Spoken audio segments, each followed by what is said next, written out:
Julie Mintz is a singer-songwriter originally from Corpus Christi, Texas. An artistic child, Julie grew up surrounded by the music of greats like Patsy Cline and Dolly Parton, which helped influence her own songwriting. While Julie loved singing and playing piano, she had a strong aversion to actually performing in front of audiences. That, coupled with the fact that she came from a more academically driven family, steered Julie away from pursuing a career in music.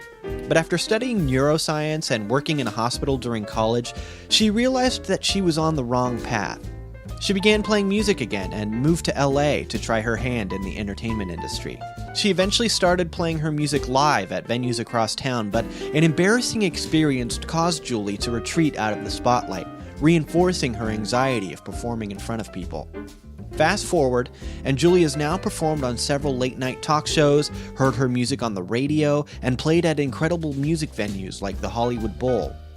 So what happened after that humiliating experience that was able to draw Julie out of her shell again?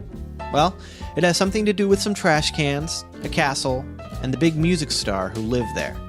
I'm Bobby Gonzalez, and this is Spoken Dreams.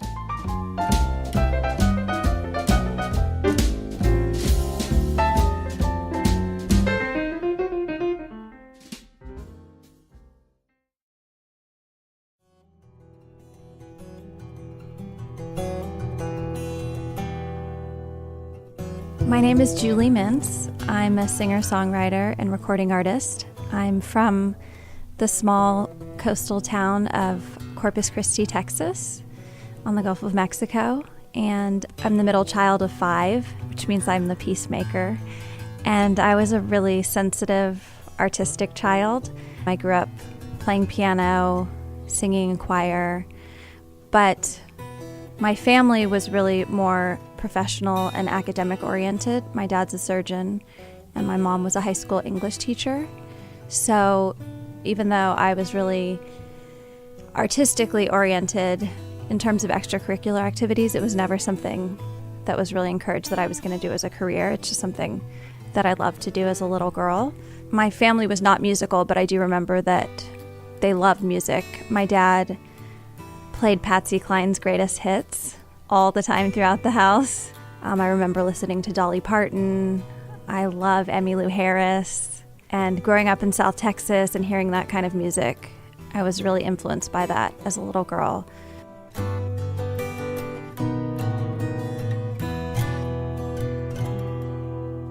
Pretty early on, I actually had a phobia of playing in front of people. And I remember I asked my mom to ask my piano teacher if I could abstain from playing recitals because I loved to play music, but I didn't like the pressure of playing in front of people. So I kept doing it and I sang in choir as well. But again, even in choir, I didn't want to have a solo. I liked to be in a group. I liked kind of that safety. So I think it was kind of twofold because it wasn't really encouraged in my family to have a creative career and because I wasn't really like a ham or the center of attention. I loved music, but I didn't really see myself as like a lead singer being front and center necessarily. I went to college and I majored in neuroscience. So I thought I was going to go to medical school. I worked in a hospital while I was in college. And I call it my quarter life crisis. I sort of realized that was going to be my life path if I continued on that path, and it wasn't really what was making me happy. And I was having a lot of anxiety every time I'd go to work at the hospital, and I just realized that wasn't what I was meant to be doing. So I kind of tried to look back and see what I had done as a kid that made me happy. And so that's when I started playing music again. You know, I think even when I decided to move to LA, I wasn't completely clear on my life path. I had some family in LA, so that sort of seemed like if I wanted to do something in the entertainment industry, this was a safe place to go. But mainly, my school career center helped me get a job in LA. So that was sort of the reason that I chose LA. And so I was working at a management company that managed actors and artists when I first moved here. I remember when I moved to LA, I was actually going on auditions. I was auditioning for acting roles and commercials and stuff just to pay the bills. And then I had a little keyboard in my bedroom and I would just write songs at night. And I didn't really know like if the songwriting was going to be a hobby. And actually what ended up happening was when I was auditioning for little acting roles, I kept getting roles where I was playing a musician. Those seemed to be the ones that I would book. And so one of my first big roles was on a J.J. Abrams show, and I played a musician. And when I went on the audition, they said, just come in and play a cover song or something, because it's probably going to be, who knows, like a Bob Dylan cover, whatever they can clear for the show. So I just played one of my original songs because I figured that's what I know the best. And so when my manager called me the next day and said that I booked the part, she was like, they want to use the song that you played in the audition on the show. So we have to get them a copy of the song. You shoot in 2 days. And I was like, okay, well, I've never recorded a song before. I just wrote that song in my bedroom. And so they actually paid to put me in a studio to record the song. We recorded a pretty acoustic version of the song, and so it got to be on the show. I sort of started to realize that I felt like those doors were opening more in the music world than in the acting world, and I was really playing shows a lot, writing more. That was much more fulfilling to me because music was expressing my inner world instead of someone else's words. And I think that's why I was always really drawn to songwriting. But then there's definitely that hump of playing shows, and especially if you're playing a lot of shows in LA, it can be really hard to grow your fan base. And particularly, I play beautiful, quiet singer-songwriter music. So depending on the venue, you know, if you're playing in a bar or something, people might not be in the mood to hear that kind of music. And I remember I had a show at Hotel Cafe on a Monday night at 11 p.m. and it was a tiny turnout. And the next day, someone from the Hotel Cafe called me and they asked me if the door checker made a mistake because he only counted 12 people. And it was so humiliating. I was like, no, there were only 12 people there. And that kind of traumatized me. And I was like, I don't want to do that anymore. I was still writing songs, but I was just really averse to playing shows. I just didn't want the stress of it.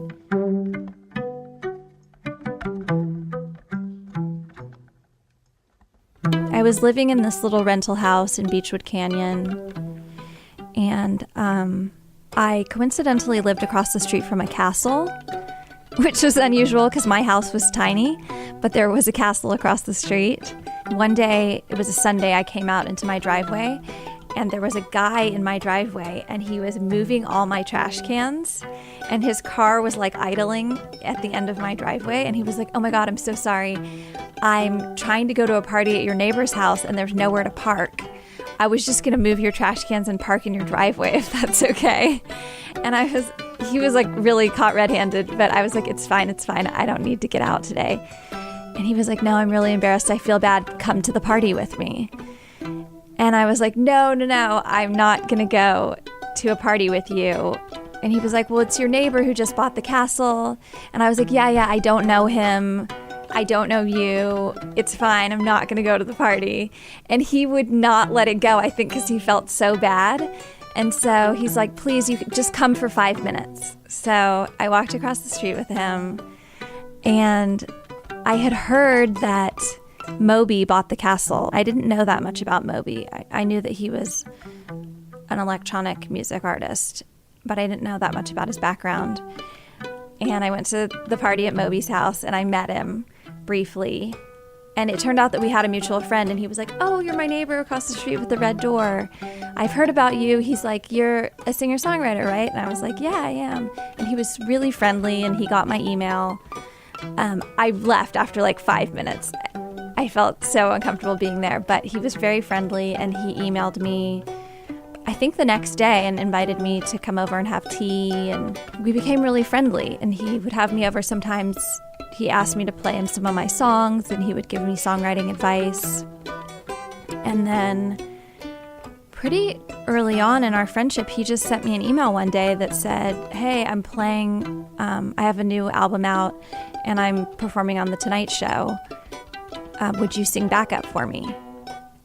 I had to read the email like 5 times. I could not process what it said.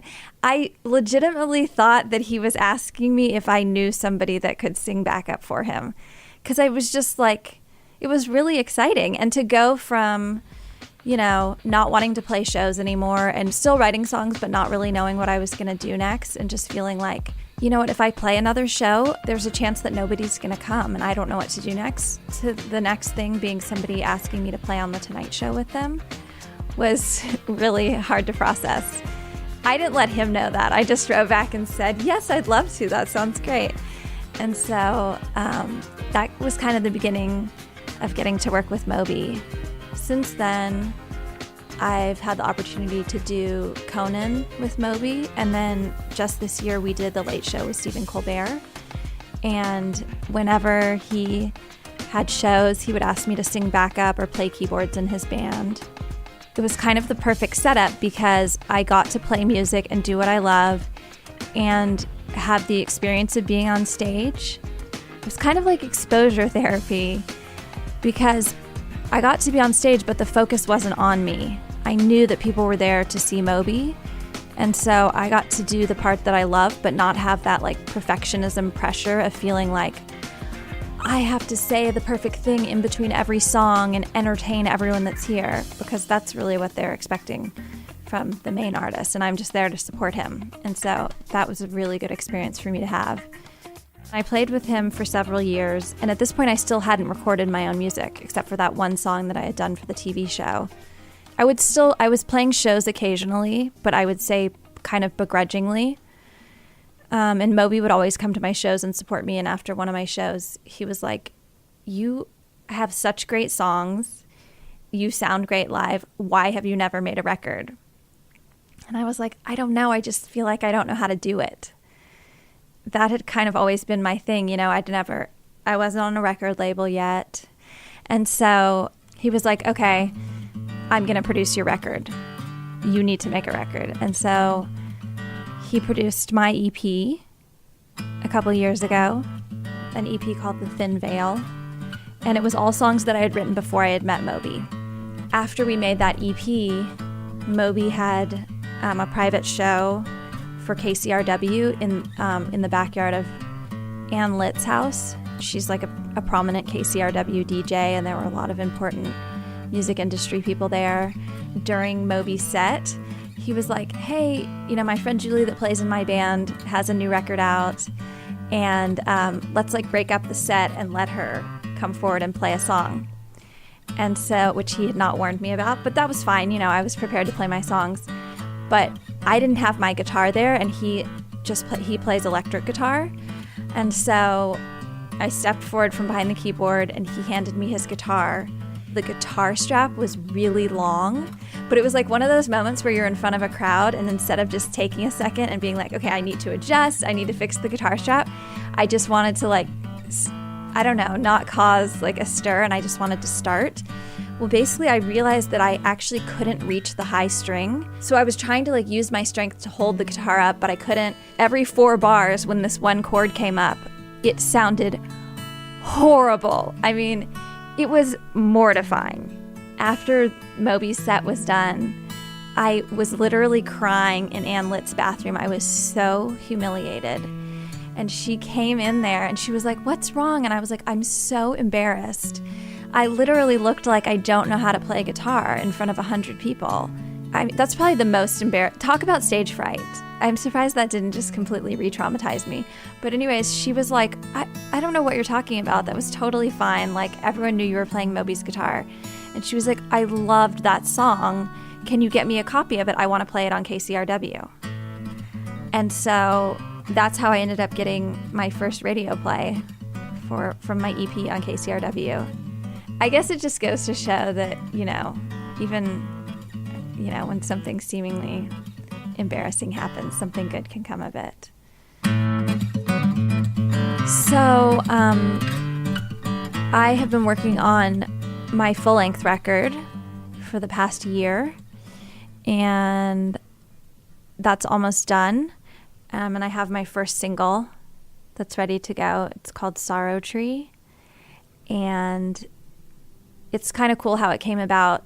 Moby had actually written it for his album that he just released. And it's sort of interesting because I have written all my own songs by myself typically, just because I feel like that's the part of music that I love, is getting to express myself. But Moby had written this song for his record called The Sorrow Tree, and he sort of describes it as feeling like a mournful 19th century hymn or dirge. And he thought that my voice would fit perfectly for it because I have a plaintive singing voice. And so he asked me to be the female lead vocal on his record for that song. So that's how it started. I was just going to be singing the song on his album. And when I went to his studio to record it, he was like, I feel like this might be really beautiful acoustic, and I know you're working on your record. Let's make an acoustic version of it and put it in the mix for the songs that you're considering for your album, and maybe it would be fitting. And it turned out that it really was. It's kind of similar topics that I tend to write about, like pining for love and waiting for love and sorrow. I feel like those are really themes that I've explored a lot in my writing. And so it just, even though I didn't write the song, it felt like it fit perfectly. And he produced it in a really beautiful acoustic way. It's just strings, piano, and guitar, and my voice. Beneath the sorrow tree,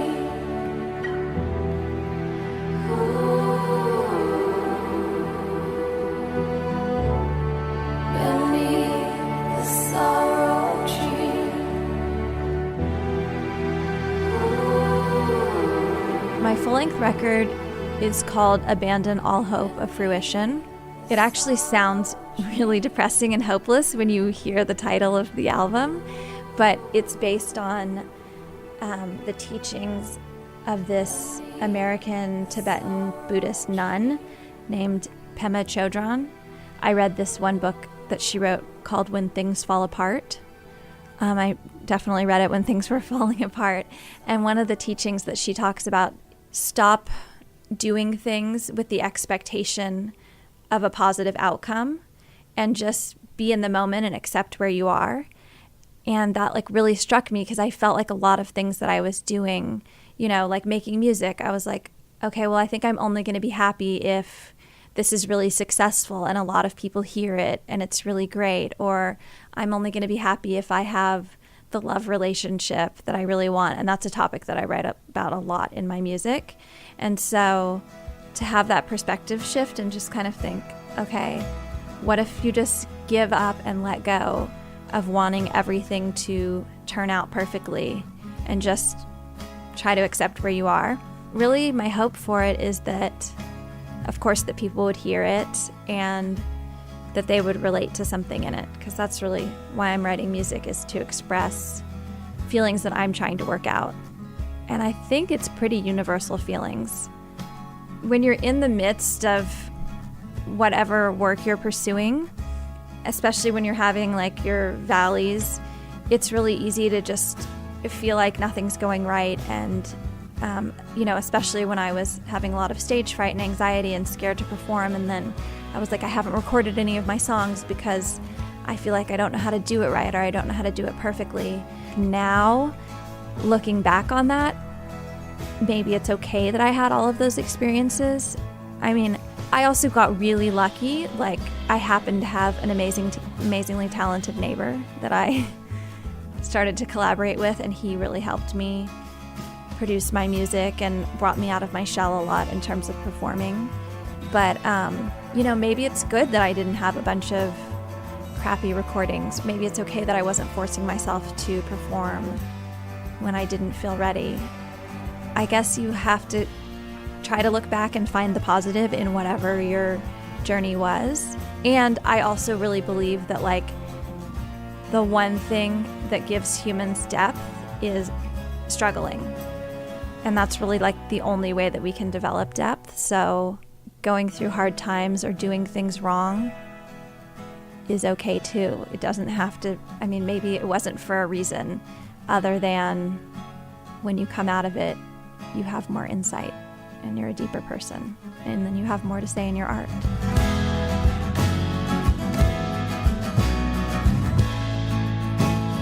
Julie Mintz has a lot to say in her art. Her EP, The Thin Veil, is available right now, and the release of her full-length album is just around the corner. This episode featured her single, The Sorrow Tree, which has a music video debuting very soon, so keep an eye out for that. For more info on Julie and how you can keep up with her, visit our website at ktla.com/spokendreams. And hey, this marks our 50th episode of Spoken Dreams.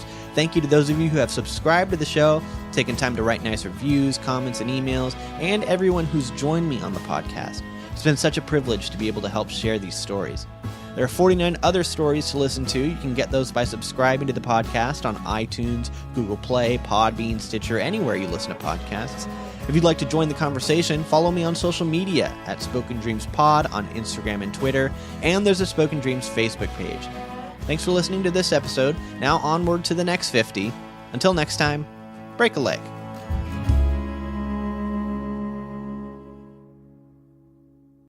Spoken Dreams is produced by me, Bobby Gonzalez, for the KTLA 5 News in Los Angeles. Executive producers are Olson Ebright and Jason Ball. And I'd love to hear from you. Tell me what you thought of this week's story, or even tell me your own story. You can shoot me an email at spokendreams@ktla.com.